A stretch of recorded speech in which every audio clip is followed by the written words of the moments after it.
किसानों की सरकार बन जाएगी तो जो भूमिहीन मजदूर है उनके लिए क्या प्लान है? देखिए, पहली चीज तो ये है, आज किसान और मजदूर में कितना फर्क मानते हैं आप। जिस आदमी के पास आज 3 एकड़ आज जमीन है, क्योंकि आपको मालूम होगा 86 फीसदी 86% लोग ऐसे हैं जिनके पास 3 एकड़ से कम जमीन है। ये सरकारी आंकड़े हैं। मार्जिनल फार्मर्स जो कहते हैं 3 एकड़ से कम 86% है। एक आदमी के पास 3 एकड़ है, वो गुजर जाता है, उसके 4 बच्चे हैं, एक बच्चे के पास कितनी आई जमीन? पौने एकड़। पौने एकड़ में क्या खाएगा, क्या बच्चों को खिलाएगा? तो सुन लीजिए, वो अपनी जोत बोने के बाद मजदूरी करता है, तो किसान और मजदूर तो एक ही हो गए ना। अगर वो मजदूरी नहीं करेगा, उसे घर में खाने को नहीं मिलेगा। ये बड़ा क्लियर है। और मजदूर,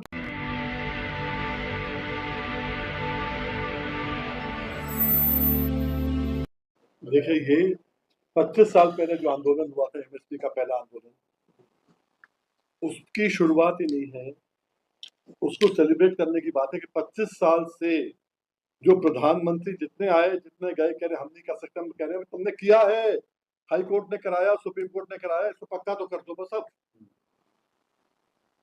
तो ये शुरुआत नहीं है, ये उसी को जो है, वो नील का पत्थर था, नील का पत्थर उस समय का था, 25 साल पहले का, उसको मजबूती और दिखानी है, सीमेंट करना उसको। सर, आपने कहा आपको किसी भी सरकार से कोई उम्मीद नहीं है और कोई भी सरकार आपके लिए खड़ा नहीं, चाहे वो बीएसपी का हो, एसपी का हो या फिर भारतीय जनता पार्टी का हो, फिर उम्मीद है किससे?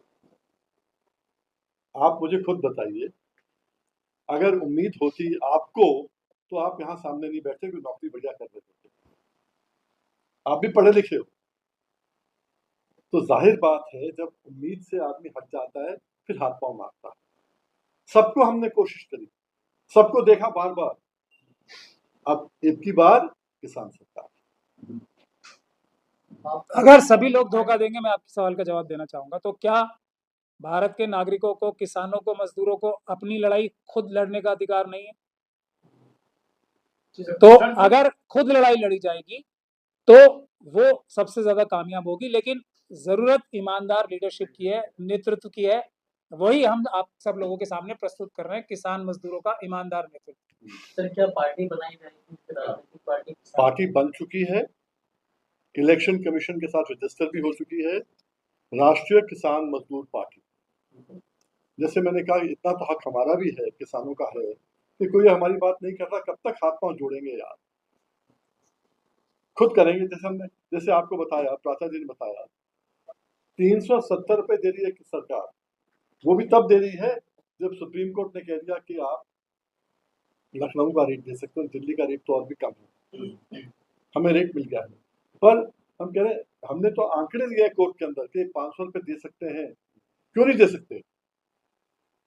2 मिलें थी बजाज की, हिंदुस्तान बजाज शुगर की 2 मिलें थी, आज 16 मिलें हो गई हैं।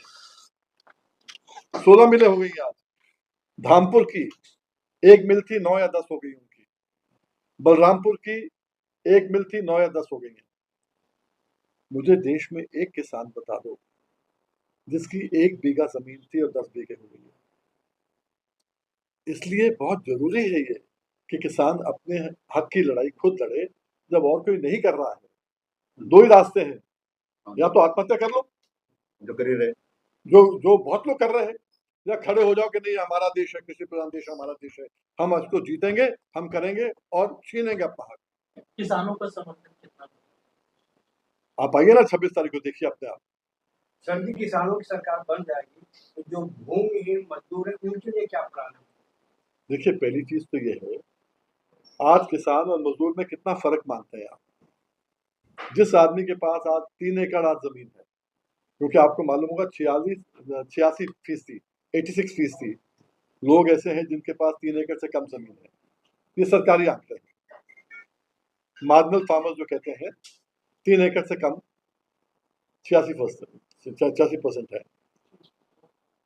एक आदमी के पास 3 एकड़ है, वो गुजर जाता है, उसके 4 बच्चे हैं, एक बच्चे के पास कितनी आई जमीन? पौने एकड़। पौन एकड़ में क्या खाएगा, क्या बच्चों को खिलाएगा। तो सुन लीजिए, वो अपनी जोत बोने के बाद मजदूरी करता है, तो किसान और मजदूर तो एक ही हो गए ना। अगर वो मजदूरी नहीं करेगा, उसे घर में खाने को नहीं मिलेगा। ये बड़ा क्लियर है। और मजदूर, जैसे मैंने कहा, मनरेगा के अंदर तो अलग है ना, जिनके पास 1 इंच भी जमीन नहीं है। और वहीं पर ही आपके जवाब के अंदर मैं एक चीज और ऐड करना चाहूंगा। जो सरकार चीख चीख के चिल्लाती है, किसान सम्मान योजना हमने दी है 6,000 रुपए की, कहती है ना, वो मजदूरों को नहीं मिलती। केवल किसान जिसके पास आधा एकड़ है, 1 एकड़ है, 2 एकड़ है, 5 एकड़ तक देती है उसको। 5 एकड़ वाले को अगर 125 रुपए का फर्क पड़ गया, 370 पर 500 रुपए मिल गया गन्ने का रेट।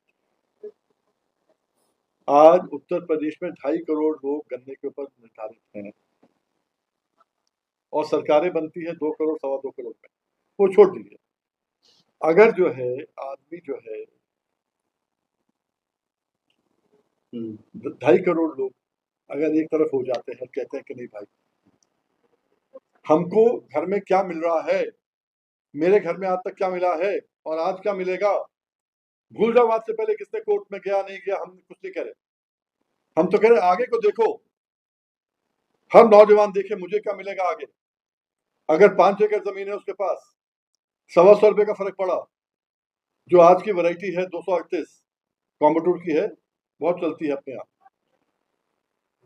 300 400 क्विंटल 500 क्विंटल तक होती है, 300 क्विंटल भी ले लो तो 40,000 रुपए एकड़ का फर्क पड़ता है। 300 क्विंटल हुआ तो 30,000 रुपए एकड़ का फर्क पड़ता है।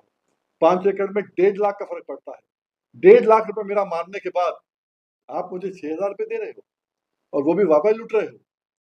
ये तो पॉलिटिकल स्टंट्स हैं, और इसी के कारण से आज देश बर्बाद होते जा रहा है।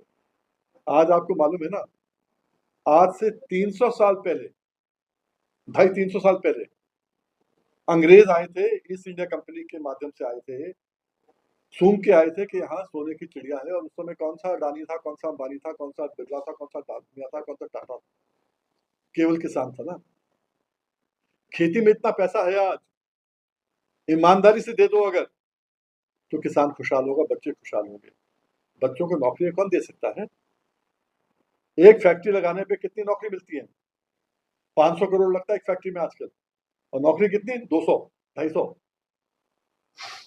एक जिले में एक फैक्ट्री लग गई, अगर नहीं लगा सकते हम, मैं तो कह रहा 10 लगा लो, 2,000 को नौकरी दे रहे हो, 2 लाख आदमी बैठा हुआ है बिना रोजगार के। रोजगार तो हम नहीं दे पाएंगे, हम जीविका जरूर देंगे लोगों को। फर्क इतना आता है कि आपने कहा था कि जो झोला छाप डॉक्टर है उनको आप लोग ट्रेनिंग देकर उनका नीम हकीम खतरे जान, ये नहीं होगा सर? होगा, लेकिन इसीलिए हम 1 साल की ट्रेनिंग देने की वीएम सिंह साहब ने बात की थी। उनके पास देखिए कोई भी झोला छाप ऐसे नहीं होता कि झोला लटका के चला गया। वो कोई ना कोई डॉक्टरी की डिग्री लेके आता है, सिर्फ वो एमबीबीएस लेके नहीं आता। पहली बात तो ये।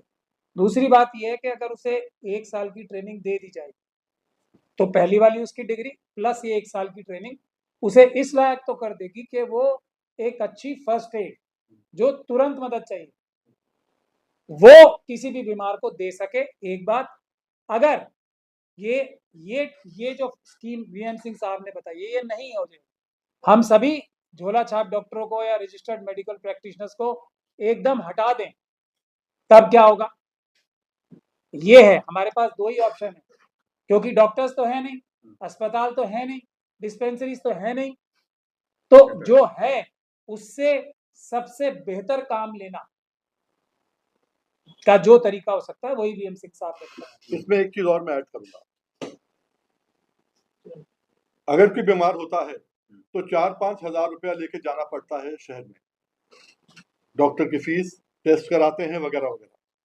ये झोला छाप डॉक्टरों की जो बात कर रहे हैं, कहीं ना कहीं कंपाउंडर रह चुके होते हैं, कुछ जैसे कुछ डिग्री ली है, कुछ क्या है, ये आपसे एक पैसा नहीं लेता, अपनी किताब में लिख लेता 50 रुपए जोड़ना है, 100 रुपए जोड़ना है किसी को, जब पैसा को दे देना। ये आराम देता है किसानों को। हम उनके लिए नहीं लग रहे कि झोला छाप डॉक्टरों को ट्रेनिंग देके उनका फायदा करें, नहीं, हम अपने किसानों को देखना है, अपने देहातों को देखना है, गांव के लोगों को देखना है, वो कैसे बचें। जो आपने कहा ना कि बचने की बात नहीं है, तो बचने की बात उल्टा हो रही है। अगर वो नहीं होंगे तो आप चल लीजिए, 5,000 रुपए किसके पास पड़े हैं जाने के लिए? पहले तो गांव के अंदर टैक्सी लेके जाएगा, कुछ करेगा और पैसा खर्च करेगा। उसके अलावा वहां जाके पैसा देगा। जब पैसा नहीं है तो घर में तड़प तड़प मर जाएगा। उसको बुलाएगा, फोन पे ही आ जाएगा, वो साइकिल पे आ जाएगा। हाँ भाई ठीक है, बता क्या करना है। अच्छा ठीक है, इलाज हो गया, अब ठीक है, 50 रुपए लिख लिया, 100 रुपए लिख लिया उसके खाते के अंदर। ये बहुत फायदे होते हैं इन चीजों के। ये आज से नहीं चला आ रहा है, ये टाइम एंड मेमोरियल कहते हैं कि सालों साल से चला आ रहा है। जो अच्छी चीजें चली आ रही हैं उनको थोड़ा और बढ़ा चढ़ा के ठीक ठाक करके करें उनको, एकदम फेंकने की बात ना करें। या तो हम उसको विकल्प दें। विकल्प क्या है? विकल्प मौत है। बस बचाने की बात है तो इनको खड़ा करना पड़ेगा। वरना आप बताइए एमबीबीएस के अंदर क्या होता है? हमारी सीटें लेकर, हर स्टेट के अंदर सीटें लेकर जब एमबीबीएस हो जाते हैं, इंटर्नशिप हो जाती है, एमडी करके कहाँ जाते हैं? विदेश। कौन मिलता है आपको यहाँ पर? आधे लोग तो बाहर निकल जाते हैं ना। इसलिए अपने आप को बचाना है। मैं तो ये भी नहीं कहता कि गांव को बचाना है, मैं तो अपने आप को बचाना है। मैं खुद गांव में रहता हूँ, काफी देर जाता हूँ। हम लोग भी जब जाते हैं तो गांव में ही रहेंगे ना। रात में कोई बीमार हो गया, क्या करेंगे? चलो भैया हमारा काम आएगा तो सबके काम आएगा। सेल्फिश मोटिव बोलो जो बोलो, ये पर देश को खड़ा करने की बात हो रही है सारी की सारी।